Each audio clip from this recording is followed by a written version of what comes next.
Orchestrated original Canadian memoir story with emotional family arc. Orchestrated. Original Canadian memoir. Story with emotional family arc. The sound. The snow had been falling since before dawn, and by the time Calder Mercer pulled into the gravel lot behind the workshop, it had already buried the tire tracks he'd left the night before. He sat in the truck for a moment, with the engine ticking, watching the flakes come down, soft and patient over the river. And he thought, not for the first time that winter, that his father would have called it good weather for glue to set. He set it down. The old man had believed things like that. They'd believed.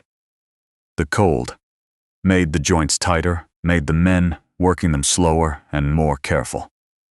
And Calder had spent 30 years half convinced it was nonsense, and half convinced it was the truest thing anybody had ever told him. His father had been dead for 9 days.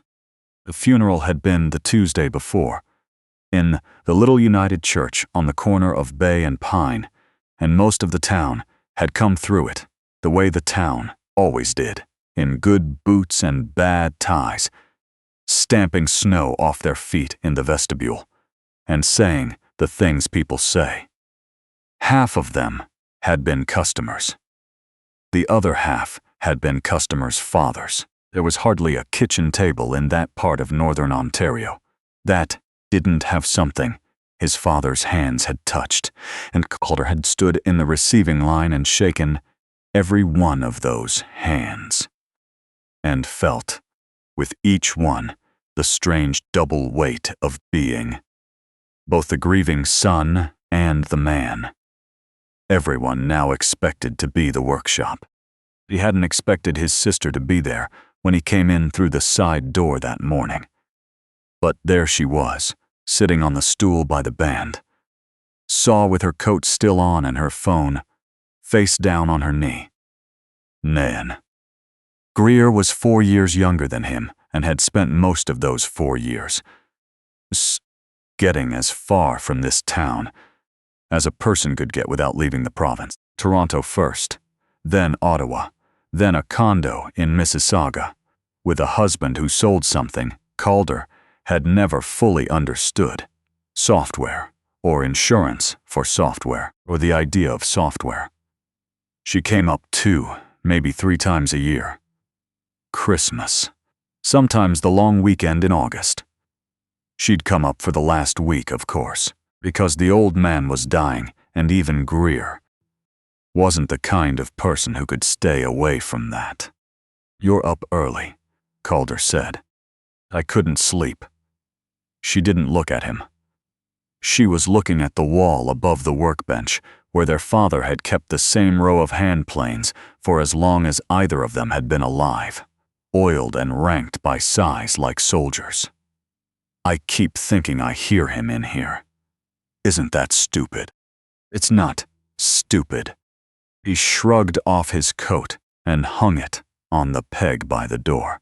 His peg, the one closest to the stove, the way it had been since he was 19, and his father had said, half joking, that a man who showed up first got the warm hook. He went to the stove and crouched and opened the door and fed it 2 splits of birch. The fire took them with a sound like a held breath letting go. Greer watched him do it. They nooned. She'd grown up in this room too, but she watched him the way a guest watches a host, and that small thing, that gap between them, had been there so long that Calder had stopped feeling it as a wound and started feeling it as simply the shape of his family. "Heath's still at the motel," she said after a while. "He's making calls. He's got that thing Thursday he couldn't get out of." Bessie said, "Right. Don't say it like that." "I didn't say it like anything." She finally looked at him, and her face was the face their mother used to make, drawn tight at the corners, and Calder felt the old reflex to soften, to smooth it over, to be the one who made it easy. He'd been doing that his whole life. He was the older one, the steady one, the one who'd stayed somewhere along the way that had quietly become his entire identity in the family. And the strange thing about it was that nobody had ever asked him whether he wanted the job. It had just been assigned, the way a name is assigned before you're old enough to argue. Set it down. I want to talk about the house, Greer said. There it was. He'd known it was coming. He'd known it the moment her car turned up the driveway 9 days ago. Before the old man had even passed. He's hated himself. He set Tissa down, and he'd hated himself a little for knowing it, because it felt disloyal to be thinking about money and property while their father lay dying in the back bedroom. But he'd thought it anyway. You couldn't help what you knew about people. He's been gone 9 days, Greer. I know how long he's been gone. Her voice cracked on it, and that took some of the wind out of him. Because it was real. The grief was real. He could see that. He set it down. They weren't the kind of people who faked things. They were just the kind of people who couldn't be in a room together for more than an hour without the room then an hour filling up everything. They'd never said, I'm not trying to be. Heath and I have to drive back Sunday. I have to go back to work. And the house and this place, all of it, somebody has to decide something. And I'm the only one of us who's actually thought about the numbers. Calder stood up from the stove. The fire was going good now, and the chill was lifting out of the room, the way it always did. Slow from the floor. Up. He picked up a chisel from the bench and turned it over in his hands. Not because he needed to, but because his hands needed something, and he found that they always had, his whole life. His father had been the same. The two of them could go a whole afternoon in this shop and say maybe 40 words to each other, and it would feel, to Calder, like the closest he ever got to anyone. What numbers, he said. The house is worth more than you think. The lot alone. Somebody from a development company called Heath last spring. Did you know that? Right after Dad's first stroke, they're buying up river frontage. The whole stretch from the old mill down to the bridge. Last spring. Calder set the chisel down. Somebody called Heath about Dad's house last spring. I'm just telling you what's out there. My dad was learning how to hold a fork again. Somebody was calling your husband about his land. Greer stood up off the stool, and the coat she still hadn't taken off swung around her. And for a second she looked like she might cry or might throw something, and Calder couldn't tell which, and wasn't sure she could either. That's not fair, she said. That's not what God, you always do this. You make me the one who left. You make me the bad one because you're the saint who stayed and wiped his. You have no idea what it's like for me to come back here. You have this whole life, this whole everything, and I come back twice a year, and feel like a tourist in my own family. And now Dad's dead, and I'm trying to be practical because somebody has to be. And you make me feel like I'm robbing a grave. The fire ticked in the stove. Calder didn't say anything for a long moment. Because the thing about being the steady one was that you learned, eventually, that he set it down. Most of what you wanted to say back would only make things worse, and the few things that might help were so large and so true that they couldn't fit through the small door of an ordinary argument. He wanted to tell her that he hadn't felt like a saint a single day of it, that there had been a January 3 years ago when their father had fallen in the night, and Calder had found him on the bathroom floor, at 4 in the morning, cold and confused and ashamed, and had sat with him on the tile for an hour talking about the Leafs until the old man stopped shaking, and that he had cried in his truck afterward in the dark. In a way he'd never told anyone about. He wanted to tell her that staying wasn't the same as not leaving, that he'd had a whole life he might have gone toward. A woman in Sudbury he might have followed, a different shape of years that he'd quietly let go of without ever once allowing himself to call it a sacrifice, because the word felt too dramatic for what was, in the end, just love doing the unglamorous thing love mostly does. But he didn't say any of that.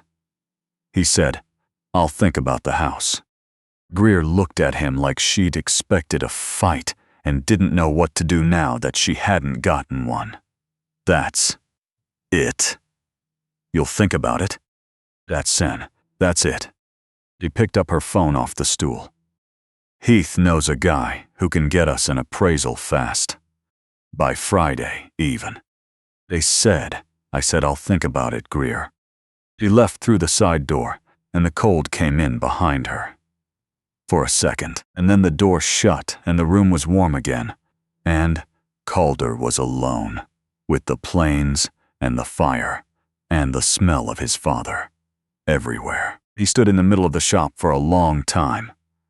Then he did the only thing he knew how to do when the inside of him got too loud, which was to find something to make.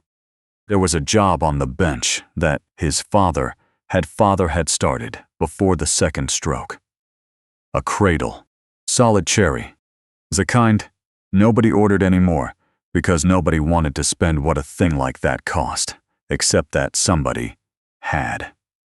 A young couple out on the Bidwell Road, first baby coming in March. The old man had cut all the pieces and dry fit half of it, and then his hands had stopped working the way hands need to.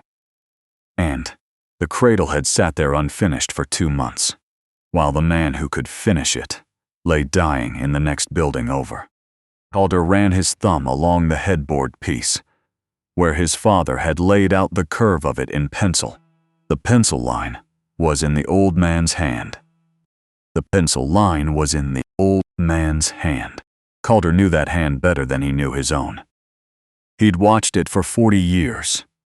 Sketching, measuring, resting flat on a board, the way you'd rest a hand on a horse's neck to calm it. He stood there with his thumb on the line and felt his throat close, and he thought, "I will finish this if it kills me. And then I will sell the house, because Greer is right that somebody has to be practical. And it should be me, because being the one who does the hard practical thing is what I have always been for."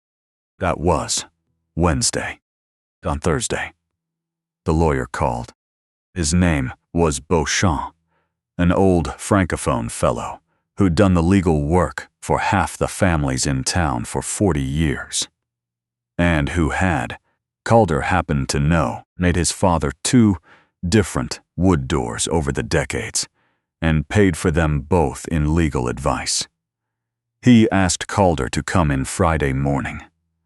He asked, almost as an afterthought, whether Greer and her husband might come too. Calder said he'd see. He said it the way you say things you have no intention of arranging. And then he hung up and stood in the kitchen of the house he'd grown up in and looked out the window at the river, white and silent under the snow. And he felt the whole weight of the coming sail settle onto him like a coat he'd agreed to wear. He told Greer about the appointment that night. She and Heath came over to the house for the first time since the funeral, and the 3 of them sat in the front room where their mother's Chesterfield still wore the same brown cover it had worn since 1991, and Heath did most of the talking. Heath was not a bad man. Calder had spent years trying to decide if he was a bad man and had finally landed on the conclusion that he was something more ordinary and harder to dislike honestly. A man who had simply never once in his life had to choose between what was good for him and what was good for someone else, and so had never developed the muscle and didn't know it was missing. He talked about the development company. He talked about timelines and about how the market up here was soft, but the river lots were a different story. About how the smart move was to list before spring. About how he'd already, just to be ready, had a quiet word with an agent he knew. "You already talked to an agent," Calder said. "Just to have it in our back pocket," Heath said. "No commitment. I'm just saying, when the time comes, we're not starting from zero." As Senecio, Greer wouldn't look at her brother. "The time hasn't come," Calder said. "We haven't even seen the will. Beauchamp told you what's in it, basically. House, shop, the lot, splits between the two of you. It's not complicated, Calder. Your dad was a simple guy. God love him." Heath spread his hands, the gesture of a reasonable man surrounded by the unreasonable. "I'm just trying to help here. I'm the outside guy. I can do the parts that are hard to do when it's your own family." And the thing was, he wasn't wrong. Exactly. That was what made it sit so badly in Calder's chest. He was offering to carry the heavy thing, and the heavy thing did need carrying, and Calder was tired, bone-tired, tired in a way that had nothing to do with sleep, and there was a part of him that wanted nothing more than to say yes. "Fine. You do it. You sell it. I'll sign whatever. I just want to go back to the shop and finish the cradle and not have to feel anything." There was a part down. There was a part of him that had wanted to say that for years, about almost everything. He didn't say it. He said, "We'll see Beauchamp Friday. Then we'll talk." He didn't sleep that night. He lay in his own bed in his own little house across town. He'd moved out at 26, the year he'd taken over most of the shop and had kept the place, even through all the years of half living back at his father's. And he stared at the ceiling and listened to the furnace cycle on and off and thought about his father's hands. He thought about the cradle. He thought about how strange it was that a man could spend his whole life building things designed to outlast him, and then die anyway, leaving the things behind to be argued over by the people he'd built them for. Around 3 a.m, it occurred to him that he'd never once asked his father what he wanted done with any of it. The shop, the house, the tools, the name on the sign out front. Dad. It had never come up. They weren't the kind of family that talked about death, even while it was happening in the next room. They'd talked about the Leafs. They'd talked about the price of cherry, and the way the river froze early that year. They'd said everything except the thing, and now the old man was gone, and the thing would have to be decided by the living, who only knew how to guess. Friday morning the sky cleared, the kind of hard high blue that only comes after a storm.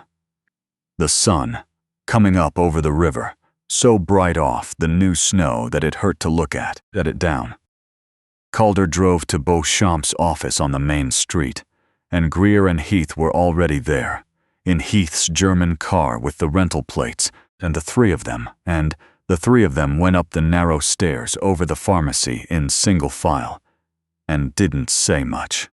Beauchamp's office smelled like pipe smoke and old paper. He was a small man, gone completely white, with glasses he kept pushing up his nose, and he shook all their hands and said how sorry he was. And Calder could tell. He meant it, because the old lawyer's eyes were wet, and he kept clearing his throat. He sat them down across the desk from him and opened a folder. "Your father," he said, "was a particular man. You both know this." He smiled, sad and fond. "He came to me last spring, after the first stroke. He wanted things in order. He was very clear in his mind then, sharp as ever. Do not let anyone tell you otherwise. We did the will that day. And he left, also, this." He held up a sealed envelope. Calder recognized the hand on the front. His chest went tight. "He asked that I read it before anything else. Before the rest. He was specific." Heath shifted in his chair. Does this affect the disposition of the—" "Heath," Greer said quietly. Beauchamp didn't seem to hear it.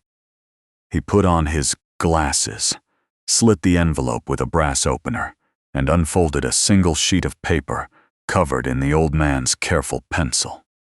And the room went very still. And outside, the window, the snow on the rooftops, blazed white in the new sun. His father had written it like he talked, plain, no wasted words.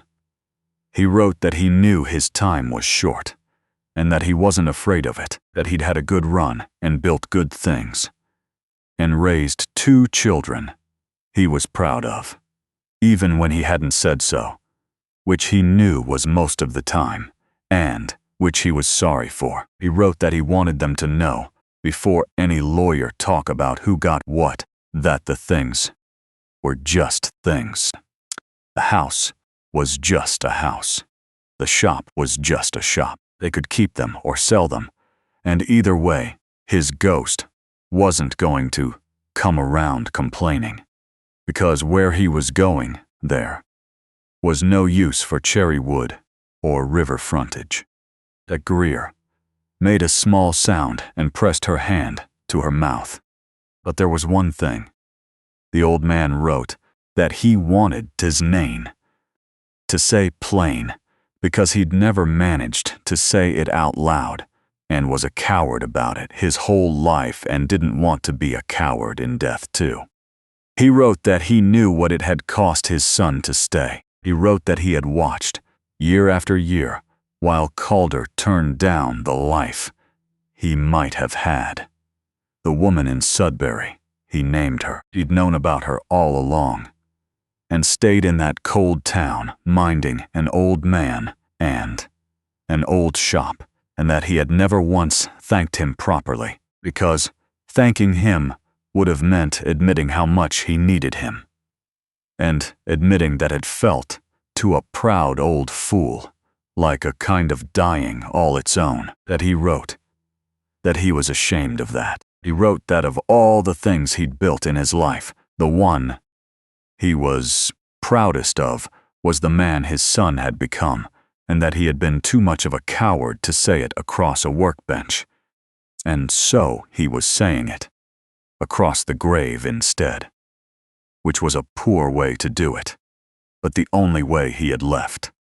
And then the old man wrote there was the matter of being fair, because being fair mattered to him.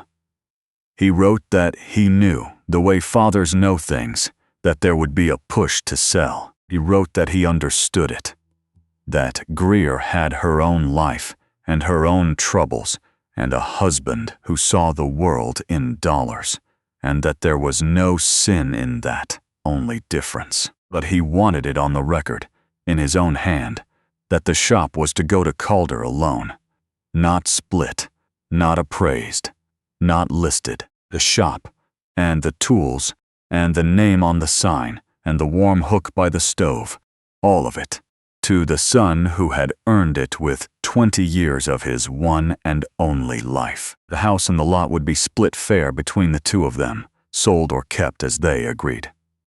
But the shop was not on the table. The shop had never been on the table. The shop was the one thing the old man had ever had the courage to be certain about. As Beauchamp lowered the paper, for a moment nobody moved. The radiator under the window knocked twice. Calder realized he was gripping the arms of the chair hard enough to hurt. And he made himself let go.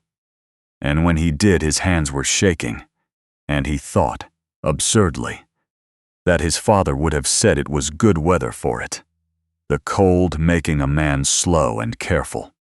Heath was the first to speak. "The shop's the most valuable piece of the lot," he said. "Structurally. It's got the road to access. You can't carve the shop out of a development parcel. It kills the whole." He stopped, because Greer had turned and was looking at him, and her face had something in it Calder had never seen there before, not in 40 years. "He knew," she said. She wasn't talking to Heath. She wasn't talking to anyone. She was looking at the window, at the white roofs and the hard blue sky. "He knew about the developer. He knew about the calls. Last spring. He knew you were already." Her voice failed. She started again. He sat in that house knowing his own son-in-law was lining up to sell the ground out from under him. And he didn't say a word to anyone. He just went to the lawyer and made sure. He laughed. But it wasn't a laugh. It was the sound a person makes when something inside them gives way. He made sure Calder would be okay. That's all he was thinking about the whole time. "While we were." "Greer," Heath said. "Don't." She didn't raise her voice. That was the thing that struck Calder. Afterward, when he thought about it, she didn't raise her voice at all. "Don't say my name like you're calming a dog. He's been dead 9 days, and you've already talked to an agent." The office was very quiet. Calder found that he couldn't speak. He'd come up those stairs braced for a fight over money, braced to be the reasonable one, braced to give in slowly and call it peace. And instead, he was sitting in a pipe smoke smelling room, hearing his father say, from the far side of death, the one sentence Calder had spent his whole adult life not letting himself need to hear. "I know what it cost you to stay." He had not known, until that moment, how much he had been waiting for it. He had built a whole self around not needing it. The steady one, the saint, the man who didn't keep score, and the will of it had cracked open in him so suddenly and so completely that he had to look down at the floor and breathe. When he could speak, what he said surprised everyone, including himself. "Ever seen sell the house?" They both turned to him. "Split it. Down the middle, like he said. Take your half, Greer. Both of you. The lot too. Your half of the lot. The developer can have all of it, the whole stretch down to the bridge. I don't care. I'll keep the shop. That's all I want. That's all I ever wanted." He looked at his sister, and he found that the old armor, the old careful distance he'd kept up between them for 30 years, had simply fallen off him somewhere on that floor, and underneath it was a just tired man who'd lost his father and loved his sister and had never once told her so. "I'm not trying to be the saint, Greer. I never was. I stayed because I was scared to leave, just like you left because you were scared to stay. We were both just scared." He knew that too. I think he knew everything. Greer's face came apart. She crossed the small office. She crossed the small office, and she put her arms around her brother. And he stood up out of the chair to meet her, and the two of them held on the way they hadn't held on since they were small. Since before the years and the distance, since before the family had quietly sorted them into the one who left and the one who stayed. Heath sat in his chair and looked at his hands. Beauchamp took off his glasses and polished them with a handkerchief and looked very intently out the window at the river. They set it down. They drove back to the shop, together that afternoon, the three of them. Though Heath stayed in the car making his calls, which was, Calder thought, probably the most honest thing about him. That even now, even after all of it, he could not quite stop. But Greer came inside. She stamped the snow off her boots in the doorway, and she stood in the middle of the room where she'd grown up. And this time, she didn't look like a guest. She walked the length of the bench, trailing her fingers along the maple top, worn stone, smooth and dark, by 3 generations of forearms. She stopped at the cradle. "What's this?" she said. Job Dad didn't finish. Couple out on the Bidwell Road. Baby coming in March. She looked at the curve of the headboard, the pencil line their father had drawn and never cut. And never cut. She understood what it was without being told. She was his daughter, too. She knew that hand. Set it down. "Are you going to finish it?" "Yeah," Calder said. "I'm going to finish it." He was quiet for a while. The fire ticked. Then she said, not looking at him, in a small voice he remembered from when she was 8 years old and Nos, afraid of the dark, "I don't want to be the one who left anymore." Calder picked up the chisel from the bench. He set it in her hand, and he closed her fingers around it the way their father used to close his around a tool. A firm, certain. A transfer of something more than the object. "Then don't," he said. "Come up. Not twice a year. Come up. Bring Heath. Don't bring Heath. I don't care. This is yours too. He left you half a house, but the whole rest of it's been yours the whole time. You just stopped coming to get it." He nodded at the cradle. "You want to help me finish this?" "I could use a second pair of hands on the rockers." She looked at the chisel in her hand. She looked at the row of hand planes ranked along the wall, oiled, ready, waiting for hands that would never come back to them and would have to make do with the ones that were left. And then she set her coat on the second peg, the cold one, the one farthest from the stove. And she rolled up her sleeves, and she came around to stand beside her brother at their father's bench in the warm shop, with the river going white and silent past the window and the snow starting up again, soft over the town. They worked until dark. Neither of them said much. There wasn't much that needed saying anymore, and besides, their father had been right about that too. That the cold made a man slow and careful, and that the closest some people ever got to one another was the quiet of working side by side on a thing meant to outlast them both. When Calder finally cut the curve their father had drawn, he cut it exactly on the pencil line, no wider and no narrower, and the wood, and no narrower, and the shape underneath was just as the old man had imagined it. All those months ago, when his hands still worked and his children still lived in 2 different worlds. The cradle was delivered in March. The river broke up. The week the river broke up. The Bidwell Road said it was the finest thing they'd ever owned, and that they'd keep it for their grandchildren. And Calder told them his father would have liked to hear that, and didn't add that his father, in a way, already had. The thing I keep coming back to is how quietly a whole life gets decided. Nobody sat Calder down at 19 and asked him whether he wanted to be the one who stayed. It just happened, one warm hook by the stove at a time, one January night on a cold bathroom floor at a time, until staying wasn't a choice anymore. It was just who he was, and I think that's the part most of us get wrong about people like him.